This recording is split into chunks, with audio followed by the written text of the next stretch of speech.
스테파노 라바리니 감독이 이끄는 대한민국 여자배구 대표팀이 새로운 역사를 써내려 가고 있습니다. 대표팀은 세계 랭킹 4위 터키를 상대로 3대2 승리하여 2012년 런던 올림픽 이후 9년 만에 4강에 올랐습니다. 올해 초 대표팀의 핵심 전력이었던 이재영, 이다영 자매의 학폭 논란으로 대표팀은 주전 선수 2명이 이탈하며 구상했던 전력에 이상이 생겼고, 스테파노 라바리니 감독은 기존의 이재영과 이다영을 포함하여 호흡을 맞추던 조합이 아닌 아예 새로운 조합을 짜야 했습니다.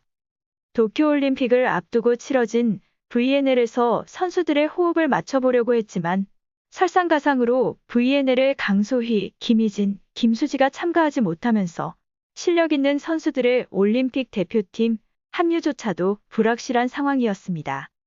다행히 김희진과 김수지는 올림픽 대표팀에 최종 합류하게 되었고, 논란으로 빠진 이재영, 이다영의 공백을 염혜선, 박정아가 채우며 이후 많은 우려들을 걷어내고 강호 터키까지 격파하여 4강행 티켓을 따내며 4강행에 오른 것입니다.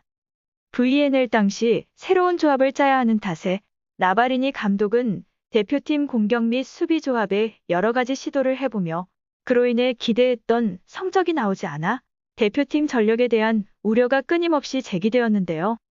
일각에서는 계속해서 이재영, 이다영을 복귀시켜야 한다는 복귀 논란까지 겹쳐졌었고, 도쿄올림픽 대표팀 최종 엔트리 발표 후에도 어수선한 분위기에서 훈련할 수밖에 없었습니다. 이렇듯 여러 가지 이유로 힘들었을 우리 대한민국 대표팀 선수들은 도쿄올림픽 경기를 하는 동안 놀라운 집중력을 보여주었고, 강호 터키까지 격파하며 4강까지 오르게 되었습니다. 경기 전까지 세계 랭킹 4위인 터키를 상대로 세계 랭킹 13위인 대한민국이 당연히 전력에서 밀릴 것이라고 모두가 예상을 하였었는데요. 강호 터키는 배구 여제 김연경이 잘 아는 국가팀 중 한 곳으로 2011년 김연경이 터키 리그로 진출하여 터키 명문 구단에서 활약하며 터키 대표팀 12명 선수 중 11명이 김연경과 같은 팀이었거나 상대했던 선수들이었기 때문에 이런 터키를 상대로 김연경은 팀 내 최다 득점인 28점을 기록하였고, 강호 터키와 접전을 벌이며 결국 승리를 가져올 수 있었습니다. 또한 리우 올림픽 때와 다른 모습을 보여주고 있는 일명 클러치박 박정아는 이번 경기에서도 중요한 순간마다 득점을 올리며 승리를 이끌기도 하였고, 부상이 제대로 회복되지 않은 상태에서 라바리니 감독의 부름을 받아 대표팀에 합류하게 된 김희진은 경기 초반에는 기량에 비해 공을 잘 따라가지 못하는 모습에 부상으로 인해 그런 것 아니냐라는 우려의 말까지 나왔었는데, 경기가 거듭될수록 그야말로 이를 악물고 버텨내며 자신의 기량을 보여주었고 팀의 승리에 큰 기여를 하고 있습니다. 아시아에서 유일하게 8강에 올랐던 대한민국은 이번에도 배구 여제 김연경을 주축으로 대한민국 여자 배구의 위력을 보여주었고, 김연경은 경기가 끝난 후 인터뷰에서 내가 특별히 한 건 없고 동료들이 차분하게 다 잘했다. 팀 스포츠라는 건 혼자 잘한다고 되는 게 아니기 때문에 하나가 되지 않으면 안 된다라며 모두 함께 잘해서 승리할 수 있었음을 강조하였습니다. 팀 내 최다 득점을 기록하면서도 팀 동료들을 챙기는 주장의 모습에 역시 김연경이라는 말이 나올 수밖에 없었습니다. 또한 김연경은 지난 2012 런던 올림픽에서도 4강에 진출했지만 메달 획득에 실패한 것에 대해 팀워크를 비교하는 질문에는 런던 올림픽 때 함께 뛰었던 언니들에게 혼날 것 같지만 지금이 더 나은 것 같다라며 너스레를 떨기도 할 만큼 지금의 팀워크가 잘 맞고 있음을 시사하는 발언을 하기도 하였습니다. 주장 김연경은 매 경기마다 공격과 수비를 넘나들며 경기 내내 동료들에게 힘을 불어넣는 기합 소리를 내지르며 동료들을 독려하였는데요.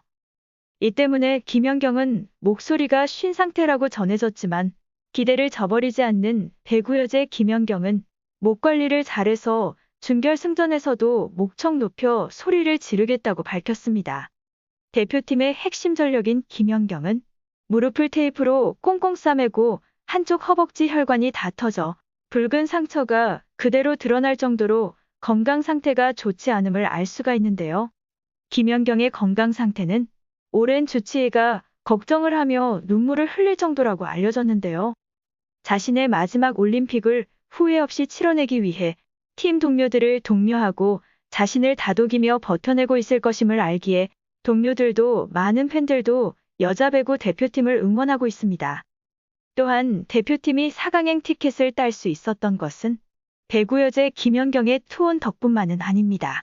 부상을 제대로 회복하지 못한 상태에서 경기를 치르고 있는 김희진과 매경기 대표팀 위기마다 실력을 보여주는 박정아, 양효진 등 다른 동료들과의 팀워크 덕분이기도 하고 무엇보다 대표팀의 라바리니 감독이 있기 때문이기도 합니다. 라바리니 감독은 분석의 귀재로 알려져 있고 대표팀 경기 영상을 수십 번 돌려보면 상대 전력을 분석하여 우리 대표팀 전략을 짜고 각 선수들을 불러 각자 해야 할 역할을 꼼꼼히 설명해주는 것으로 알려졌습니다. 심지어 상대팀 에이스의 발걸음, 수와 점프 수까지 분석하고 계산할 정도라고 하는데요. 선수 출신이 아닌 라바리니 감독은 1995년 이탈리아 청소년 대표팀 코치로 지도자 생활을 시작하였고 이후 지도자 생활을 계속 이어오다 2019년 대한민국 여자 배구 사상 첫 외국인 대표팀 감독으로 부임하게 되었습니다. 라바리니 감독이 부임 이후 선수 출신이 아니라는 이유로 지도력에 의심을 받았었는데요. 하지만 이에 굴하지 않은 라바리니 감독은 김연경에게만 의존하는 것을 버리기 위해 여러 가지 시도를 하였고 그러면서도 배구 여제 김연경의 실력과 다른 선수들의 실력이 100% 나올 수 있도록 팀 배구를 위한 대표팀 공격에 변화를 주었습니다. 논란이 생겨 이재영, 이다영이 대표팀에서 제외되며 공백이 생긴 변수도 라바리니 감독의 분석 덕분에 빠르게 잘 메울 수 있었고 대한민국 여자 배구 대표팀은 지금의 성과를 이룬 것인데요. 대한민국 대표팀의 경기력은 경기가 거듭될수록 좋아지고 있고 대한민국은 45년 만에 올림픽에서 메달을 노리는 것이기 때문에 지금의 상승세를 잘 유지하여 집중력을 발휘한다면 어려운 상대인 브라질을 꺾고 은메달을 확보할 수 있을 것입니다. 브라질은 이번 도쿄올림픽에서 6전 전승을 거두고 있는 만큼 우리 대한민국 대표팀 선수들이 힘을 조금 더 내주어 선수들의 간절함도 팬들의 간절함도 통하는 올림픽 경기가 될 수 있기를 바랍니다. 이상 어떤 쇼보다 더 쇼 같은 이슈 방송 마치겠습니다.